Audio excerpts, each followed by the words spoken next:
Kerala state service pensioners union Chavakkad block സമ്മേളനം സംഘടിപ്പിച്ചു. മുതുവട്ടൂർ ശിക്ഷക് സദനിൽ നടന്ന സമ്മേളനം ചാവക്കാട് നഗരസഭാ ചെയർമാൻ AH അക്ബർ ഉദ്ഘാടനം ചെയ്തു.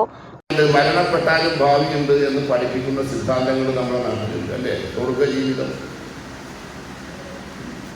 അപ്പോൾ ഭാവി എന്നുള്ളത് ഒരു പ്രതീക്ഷയാണ്. അങ്ങനെ സ്വപ്നം കാണാൻ കഴിയുന്ന ഒരു നല്ല നാൾ സ്വപ്നം കാണാൻ നമ്മൾ സ്വർഗത്തിലേക്ക് യാത്ര ചെയ്യണം. സ്വർഗം, ആ സ്വർഗം നമ്മൾ ജീവിച്ചിരിക്കുന്ന നമ്മുടെ പിൻതലമുറകൾക്ക് ഉണ്ടാകണം. ബ്ലോക്ക് പ്രസിഡന്റ് PV ബാലചന്ദ്രൻ അധ്യക്ഷത വഹിച്ചു. Secretary KV Ramakrishnan, KA Vasu, KR Sasidharan, Mejo Bright, KT Srinivasan, Baby Joseph എന്നിവർ സംസാരിച്ചു. ജില്ലാ കമ്മിറ്റി അംഗം KS പരമേശ്വരൻ വരണാധികാരിയായി. ചാവക്കാട് മണത്തല തിരുവത്രയിൽ ഏക്കർ കണക്കിന് നീണ്ടുകിടക്കുന്ന കടൽ തീരങ്ങളിൽ വയോജനങ്ങൾക്ക് വിശ്രമിക്കുവാനും വിനോദത്തിനും വേണ്ടിയുള്ളവ നിർമ്മിക്കാൻ കേരള സർക്കാരിനോടും നഗരസഭയോടും പ്രമേയത്തിൽ ആവശ്യപ്പെട്ടു. വയോജനങ്ങൾക്ക് യാത്രായിളവുകൾ അനുവദിക്കണമെന്നും പ്രമേയത്തിൽ ഉന്നയിച്ചു.